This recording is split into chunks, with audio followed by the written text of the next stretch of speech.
Good morning, children. I welcome you all to the next video of class 11th business studies. We have started with the very first chapter, and this is the third part of the first chapter. We are going to start with role of profit in business. So, first is survival. What is survival? I have already told you, first of all, we need to survive in the business. Until and unless we are going to survive, it is not capable for us to move further. So a business and businessman cannot survive for a long time without earning adequate profit. Profit is a source of income for businessmen which becomes his means of livelihood. Profit is needed to satisfy the needs of the businessman and his family members. Then after survival we can think of profit, and after profit we can think of expansion and growth. So the business is expanded only when it is earning sufficient amount of profit. When profit is large, a part of it can also be reinvested for expansion or diversification of production and other operations of the business. Then next is symbol of efficiency or an index of performance. Profit indicates whether a business is being managed efficiently or not. Profit acts as an index of performance of those who manage the business. Higher profits indicate the efficiency of management, and lower profits indicate inefficiency of management. Next is reward for being bearing the risk. Profit is considered as a price or reward paid to the businessman for bearing the risk, because every businessman bear the risk.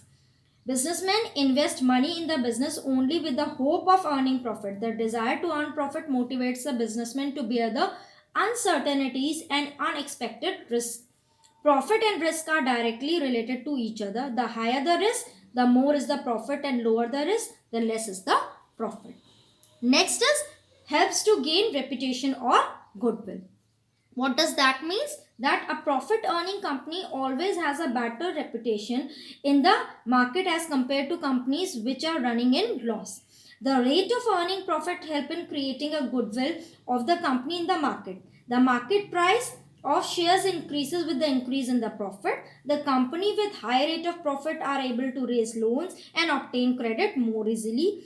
Even efficient employees prefer to work in the profit earning companies as they are able to offer higher wages and salaries. Now we move on to the classification of business activities. It can be classified into two things, that is industry and commerce. So first we are going to talk about industry. What is industry? Industry refers to an activity which converts raw material into useful products. Industry includes activities related to production and processing, as well as activities related to rearing and reproduction of animals or other living species. Then basically it can be divided into broad categories of primary industry, then secondary industry, and tertiary industry. So first we are going to talk about the primary industry. Primary industry include all those industries which are concerned with extraction of natural resources and reproduction of their living species. These industries can be further classified into extractive and genetic. So extractive are those which involve extraction of something from natural resources such as minerals from earth, fish from rivers and seas, timber from forest, etc. The product of extractive industry can be directly used. Then we move on to genetic. What is genetic? The industry is involved in the activities of rearing and breeding of living organisms, that is birds, plants, animals are known as genetic industry. For example, rearing of cattle for milk, dairy farms, poultry farms, rearing of plants in nursery included in genetic industry. Then we move on to the second industry, that is the secondary industry. Secondary industry makes use of products which are extracted and produced by primary industry as their raw material and produce finished products. For example, mining of iron ore is done in primary industry, but steel manufacturing is done in secondary industry. There are of two kinds of secondary industry. One is manufacturing and one is construction. So first we are going to talk about manufacturing industries. These industries are engaged in the process of conversion of raw material or semi-finished goods into finished goods. These industries create from utility by changing the form of raw material into finished products. For example, timber is converted into furniture, iron into steel, sugarcane into sugar, and cotton into cloth. The manufacturing industries produce two types of goods. One is consumable goods and second is industrial goods. So, consumer goods which can be directly consumed by the consumer for known as consumer goods. These goods are used for day-to-day consumption, example cloth, oil, soap, bread. Then we move on to industrial goods. What are these? These goods are produced for manufacturing consumer goods are known as industrial goods like machinery, equipments, tools which are required to manufacture consumer goods. Then manufacturing industries are of following types. They are analytical, then synthetic, then processing, and then assembly. So what are they? Now I am going to explain you. Analytical industry, the basic raw material is broken into different parts to produce finished products. For example, crude oil is produced or processed and many finished products such as petroleum, diesel, kerosene, gasoline are manufactured. In synthetic industry, two or more materials are mixed to manufacture some new product. For example, various chemicals are mixed to produce soap, paints, cosmetics, etc. Then next is processing. How come we do the processing industry? The raw material is produced through various stages of production and then finished goods are manufactured. For example, textile industry, iron steel industry, sugar and industry. Then next we move on to assembly industry. That is, an assembly industry, the various finished products are combined to produce new finished products. For example, manufacturing of computers, television, watches, automobiles, cars, etc. Then we move on to the construction industry. Construction industries are concerned with construction of buildings, dams, road, etc. These industries use the products of manufacturing industries such as cement, iron, steel, lime, etc. The unique feature of these industries is that their products cannot be transferred or shifted to the market. They are constructed and remain at a fixed site only. Now we move on to tertiary or service industry. What is this? Tertiary industry is concerned with providing services which facilitates a smooth flow of goods and services. This industry helps in the activities of the primary and secondary industry. In other words, this industry provides services which supports the activity of primary and secondary industry. That is why it is also known as service industry.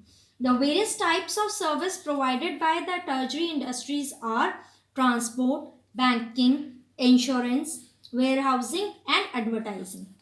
So in transport, it facilitates movement of goods from one place to another.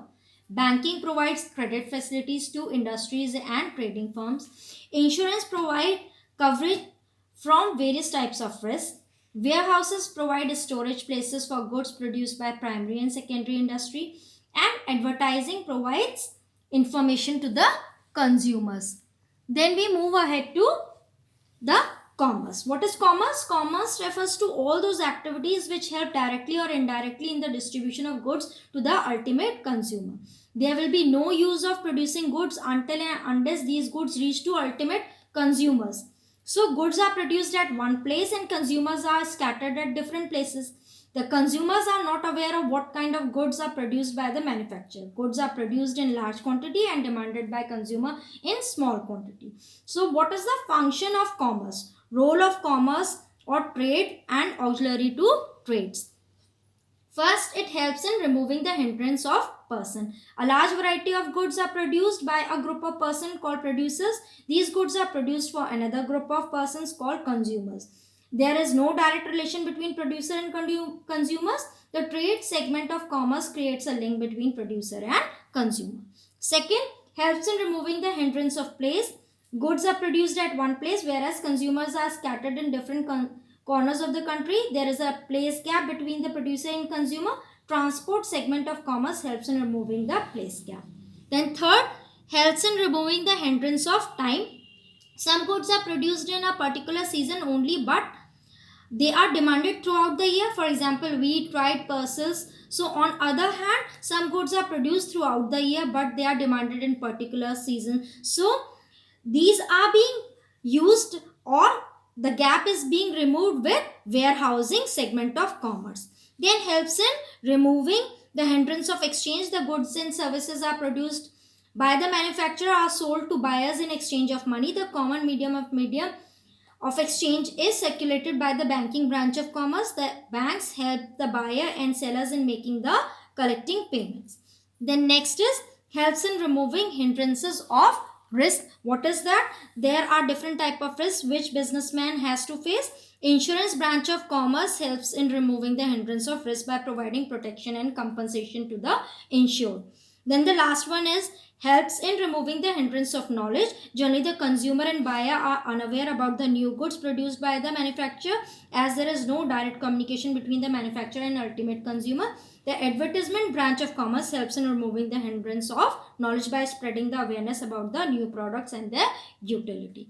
So in this video, we are going to do up till here only. We are going to move ahead in the next video. Up till then, goodbye.